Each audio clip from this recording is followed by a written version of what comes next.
Hello, my Star Atlas family. It's me, the MetaVerse Explorer. I'm back again. Apologies, it's been like just under a week since my last video. I know, I'm doing my masters at the moment. It takes a whole bunch of my time, okay? I'm sorry, but this is like me just getting myself up to date on Star Atlas and seeing what's happening, and at least you can join me as well, get up to date, see what's happening with Star Atlas. So in the meantime, let's start with the first thing we're going to be covering. That was just a small video that was released. We'll talk about that later. But for now, what I'm really interested in is the picture of the week. And my God, does this look gorgeous. Look at this. This is a picture that was done by, I think, Royko. Sorry if I got the name wrong. And this is like a multiplayer instance with him running away while someone's in the ship shooting at him. That just looks gorgeous, doesn't it? That looks amazing. The amount of time and effort it probably took for them to get that going. Crazy, incredible. I'm so proud of that. And that, of course, this is the result of the photography contest, right? So people are going to go into the showroom and be able to spring out lots of gorgeous pictures, and you can go and see them yourself. Some of them will be winning. Next topic we are going to be looking at is the Star Atlas Never Alone Mission 2 campaign. Remember, I did say Mission 1 has officially ended, but you can go ahead and still do those missions if you want. You can still get the XP for them. Mission 2 has started now. You can go ahead and do the rest of the missions that are still in here. I've done 2 or 3 so far. I'm doing the Shadow Cabinets, which is lock any amount of polis in the Governor Locker. There's one which is use the photo mode for a new adventure, which is where we got this gorgeous picture from. And then there's 2 others, which are also artificial intelligence stems from it. Like the first one is use AI tool to create a planet in Galea, which is pretty incredible, pretty awesome. And the next one is create a drink for the bounty bar. Now this made me think, the bounty bar is like a community-led thing. Why is Star Atlas doing something very so specific, a mission with the community? Maybe AFIA should be doing something with Star Atlas as well, right? Yeah, anyway. So yeah, Mission 2 has started. I just want to let you know though, if you went ahead and actually claimed your, let's see, what does it look like? What is it? These. If you claimed your memory glimpses, if you haven't, go to your Star Atlas Play website and log in with your account. You'll be able to see that there's all of these there waiting for you to claim. These are the different memory glimpses, right? You can claim them again in Mission 2, but remember, it does have a little caveat here. Must not have previously claimed this. So if you've claimed them already in your Star Atlas wallet, you won't be able to get them again, okay? This is for people who don't have it already, okay? They're for people to build up to that higher XP tier level. Let's move on and look at some pictures from the PSC9. This is incredible. The style has changed slightly. You used to be a little bit white, but now they're going for like this dark crimson, matte black look and finish. It looks actually pretty cool, I would say. I don't mind it. That being said, like let's have a look at it from an aerial view. You can see there's a PSX6 that's just sitting there, and you can see it can take multiple PSXs. 6 X6s here, and if you go right, you can still put one more here, and that's a little area for them to go zoop and go all the way up. Now someone did mention there were some little balls here. I'm not sure if they were bomb bays or if they were like turrets, or not sure. It does look pretty good. Yeah, I'll leave it there. I'll move on. I'm trying to make these videos a lot quicker for you, you know. And this is another shot as an aerial view. It does look pretty cool. It still needs some fleshing out. I think it looks a little bit bland, if I can say so, but who the hell am I to say that? Like, I don't know anything about designing ships. These guys know what they're doing. Just leave it to them. Let them do it. Another kind of look from the front end. And we can see these, I don't know, these weapons, they look very similar to the ones we've seen already in the PS ship. And that's their kind of method. You created a small weapon for one ship, and then you scale that weapon up for a much larger ship. So you don't have to create a new asset entirely for all of these different ships, because they're all PS.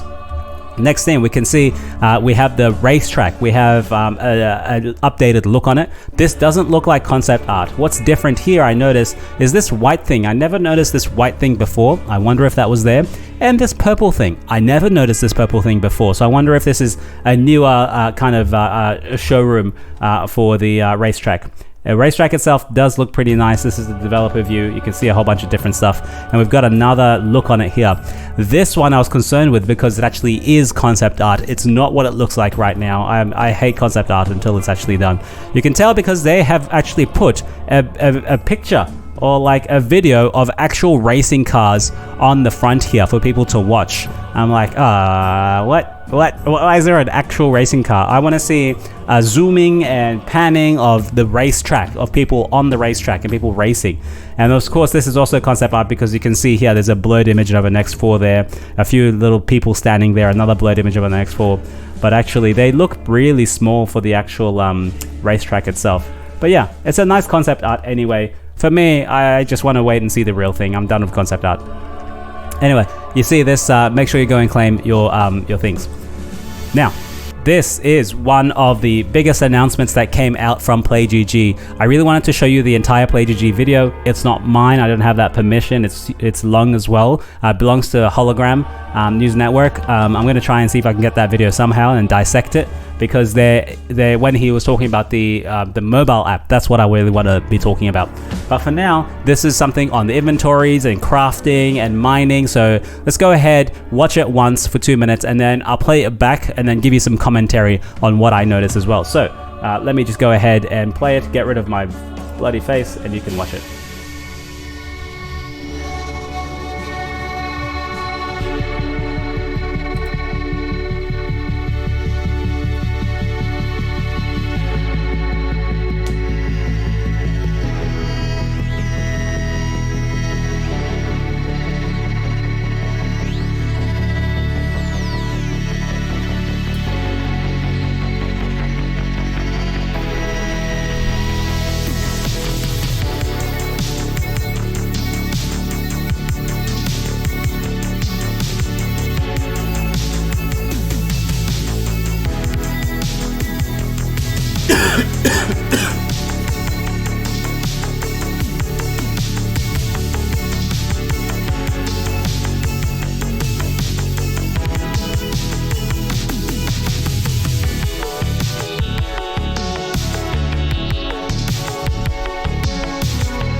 Alright, here I am back again, guys. Let's have a look at this video from start to finish again. It's only 2 minutes. Let's just talk you through. And I want to give you my actual commentary on it. Let me bring you some background music so you can hear me. Alright, now, we're talking about mining at the moment. There's a few things I did notice here just very quickly. So first off, the UI still looks the same, right? You got the bottom left-hand corner with your ship, top left with your character, your XP and everything, your atlas you own, and on the right-hand side, just behind my filthy head, there is the actual interface for your ships and stuff. But what's different is you have something called the Starbase 2 ARM, the Republic of Greenland. So I wonder if that is the starbase for Mud, because this ship is actually in the Mud starbase, right? On the asteroid itself, you have approach, observe, as well as mine. This guy is going to be clicking on mine. Now, what's different about this is that there's two coordinate systems here. They have Mud 13, and then medium risk zone 17-2. So these two, probably this one indicates that it's in the medium risk zone, where it is in the medium risk zone, and this indicates where it is in Mud territory, right? In Mud Sector 1, level number 3, as in the third planet or the third item orbiting the sun. That's kind of what I think is happening here. So on this asteroid, you actually have Arco, Diamond, and Copper. 5,000, 10,000, 5,350. So someone's going to try and mine some of this diamond here. He's going to quick start, and you'll see he just starts mining it. There you see, there's the capacity that's just gone up. Okay, and he's going to go ahead and stop it. You click OK. There's mineable up here, so you know if you can do it or not. and then you take that stuff and you go to the space station. Now, before you can actually craft it, you have to transfer it from your ship onto the space station. But before we get to that, this is about crafting. Let's see how much resources it actually takes to create one fuel. Okay, titanium, you need 60 titanium, and hydrogen, you need 60 hydrogen to create one fuel, or at least one bulk of fuel. That's what it looks like, right? These might be changed later on down the line. So to make two, you need 180 titanium and 180 hydrogen, which is a lot. He's got some crew there. He's got Anatoly, as well as our little evil guy that we have. And as you see, you probably can't see it very well, but as you increase the crew, it goes from 1 hour to 30 minutes, okay? And I don't know if it goes down. Yeah, it just goes down by half by 2 crew. Now, I think it's not exponential. I don't know what number it's going to be going down to if you have 1,000 crew on it. Yeah, don't know. We'll have to see. This one is copper and gold to make a processor, but the processor itself has a different picture, so it's still work in progress. But what I do like to see is that you can have multiple different crafting active bays going. Bay 1, Bay 2, Bay 3, Bay 4, and you just kind of select add a new bay and put in a new recipe. He's going to show us the recipes that he has now, and we'll have a look. The recipe, I want to really pause here so we can look. Steel, magnet, iron, copper, food, ammo, tool, copper wire, frameworks, graphene, repair kits, electronics, power source, field stabilizer, particle accelerator, radiation absorbers, aerogel, energy substrate, superconductor, fuel, strange emitter, electromagnet, and hydrocarbons. And you can see it's highlighted because you have the ability to go ahead and do these. It's got an uncommon filter up there, so steel is uncommon. I wonder what else is uncommon. But yeah, you can see a whole bunch of stuff in there. I'll just keep talking. The inventory space as well needs a little bit of work. I thought it just looks like a normal inventory that we play games here. You do have to import the item that's on your ship onto the space station before you can start messing with it, right? Yeah, let's see here. So he's importing 3 into it. So you can see he's imported 1 and 1 still there, right? One whole section of it. You can filter by if you own it or you don't own it, you know. And you come to the ships as well, and then you can filter what the VWAP price is, you know, what kind of class it is, etc. These are some of the ships here, PSX4, Calico Evac. They got to change some of the pictures around, but that's fine. They can do that any other time. And I hope in due time those pictures are actually rotating, and it just adds a little bit more oomph to the entire experience. So that's that, right? There's a whole bunch there to dissect. I don't know how far away we are from Rec itself. We'll just have to wait and see, right? And lastly, let's have a look at some of the ship specs that people were really unhappy about. And I'm going to read this out to you. Unfortunately, the next 2 minutes is going to be me reading. People are unhappy about the new ship specs that came out. I contacted Dominic to see if I can get Chipto on the show. He was on vacation, so maybe when he comes back, we're going to have a good, robust conversation. I want to find out, what are people unhappy about? What are they doing about it? Are they going to do anything? Why is it justified? Don't know, right? I want to find out because I'm not an expert, unfortunately, in the ship pricing. So Chipto says, thanks Chris, been working great with you on V2. Here's my summary. Each ship class has a baseline price. Spec doesn't affect baseline price. The manufacturer MFGs, is that the manufacturer premiums? I'm not sure. The manufacturer generated models have their own premiums. The manufacturer-generated ships have their own premium discounts that apply to baseline price. Most ships are consistent with this methodology, but we will be manually adjusting egregious deviations by adjusting that model's stats. He's probably talking about the Finball Lobby. Because remember, Finball Lobby is currently negative for you right now. If you have a Finball Lobby, you should probably consider taking it out. But hey, that's your call. Stats will be displayed on play in the future. The MFG premiums in the pricing model are consistent with the make bonus table for V2. A reminder that we are also working internally on feedback surrounding the make component variance table and addressing description disparities. That paired with the manual stat adjustments covers the 3 main concerns with V2 as initially released. But wait, there's more. There's a ton more. So let me get rid of my face and let's keep my face. You want to see my beautiful face, right? This is Chris, going to address Mustache Ride's question partially, but also make a general comment on ship prices. Internally, the team has arrived at a path forward in order to ameliorate the concerns around certain ship prices. Pepe, thank you very much. Time for you to like and subscribe, my friends. Time to ameliorate the concerns for ships such as the Finball Lobby. With V2 configs, all ships are balanced within class, manufacturer and spec. With what that means is that there are no arbitrage opportunity, so to speak, between the ships. If you want to be a racer and I want to be a fighter, our ships will cost the same because on net they have the same sum total points. It shouldn't be fair. It wouldn't be fair if we punished one type of player with a higher price asset because they prefer a specific type of gameplay. That is, from now on, ships from the same manufacturer and from the same class will have identical prices. In this way, we have simplified the pricing model greatly. Ship classes have a baseline price. The price is then modified by a manufacturer premium or discount. That's it. No fancy modeling like before. Because the V2 configs are so clean from a design perspective, the pricing model is also clean. Now, the baseline prices and manu premia are a different beast, and I won't publicly go into them here. So, how do we deal with the issues of some ships that have been previously priced not aligned with the new model? Well, first of all, most ships are within a 10% margin of the original price. If they were priced using V2 configs today, they would be very similar to price in the original. Also, this margin tends towards the negative, meaning that V2 prices would have been higher than original prices. Ooh, right? Careful what you wish for, guys.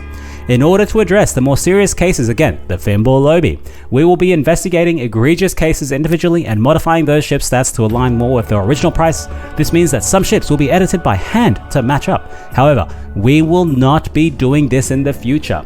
All ships from here on out will be priced with the new model in mind and require no additional modifications. Final note, there is likely going to be an update to play that will display all ship stats. That way, there's no question about what your ship can do and what it has under the hood. Guys, we already know this was going to happen, right? When you first bought your NFTs or your ships, you knew this is a game in progress. They're going to be changing some stuff. They changed some stuff. People aren't happy. This is part of the process. I have some ships that have been nerfed to hell, right? It's part of the game. It's part of the experience. Yes, that's part of it, guys. What are you going to do? They're trying to make a game here. Okay, I want to move on from the ship pricing because I don't know too much about it, being honest. Now, I did really want to show you the rest of the announcements from the team. This is a new partnership that allows them to have lots of people in the showroom. This is going to be up to 5,000 people in the showroom at one time, which is incredible, right? They showed a video. This is what looked to be like bots just aimlessly running around the room so that you could see what it looks like when so many people are in there. This was up to 4,000 people in one sitting, and it was actually live. You could see them walking by. You can jetpack past them. It was pretty incredible. So this is another video, multiplayer alpha footage. It's exciting, right? Imagine having an entire marketplace of people with stalls up and you going around and meeting someone, and you go and meet up and go and do something all in the same place. That would be pretty cool. That would be pretty awesome. Now, before we go, there's two things I want to let you know about. The Never Alone, Stronger Together. Aethia have what seems to be a Never Alone campaign as well. I got to research this myself because I haven't been a good Aethia member recently. Apologies, guys. I've been away, as you know. So I really want to research this. It seems like it's pretty cool. Seems like there might be missions, so I really want to go and do a mission there. And lastly, this was what was good. The Star Atlas team have given us some news about the companion app, right? Here it is. Embark on an intergalactic adventure like never before with our Star Atlas companion. Prepare to explore the cosmos and lead your spaceship crew to victory in an innovative move-to-play game experience. Previously, we knew what a play to earn, move to earn was. That was Step N on Solana. This is a similar game. It's not quite move to earn, it's move to play game experience. So you'll be training your spaceship crew. You walk, run, and cycle to strengthen your crew, help your crew achieve fitness levels, and trade on deployed crew members in the game. Now, what was Step N's downfall was the amount of speculative fervor into space and just breeding and lots of NFTs, and you were really incentivized to get more and more and more. It was just too much, guys. Calm down. Just want to exercise, just want to walk or run. Jesus Christ. So I really hope this doesn't turn into that, but at the same time, there is a possibility that this could be crazy because everyone has a mobile phone. Everyone can get the app, everyone can train, everyone can walk, right? So the amount of people, the addressable total asset market, TAM, total addressable market, TAM, is really, really large for this kind of app, right? This move to play app. So these are some of the people that we will be having on the crew app. I'm not a big fan of them myself. I thought Star Atlas would be going in a different direction, a little bit nicer, a little bit cleaner, and not so much like these guys. They look a little bit edgy, on the edgy side. Sure, not my cup of tea, being honest. I wanted something more, professional. These are supposed to be professional races. But I guess in Star Atlas, we make the universe, right? If community says something, then something might happen. We'll see. Anyway, they look fine. I'm not going to complain about it, right? I just want the app. I just want to play the game. I just want to level up my crew. That's it, right? And I'm sure the pictures might be changing later on down the line anyway. Okay, I'm going to leave it there. I feel like I've talked too much already, so I'm going to leave you and love you as always. Ciao for now. Bye.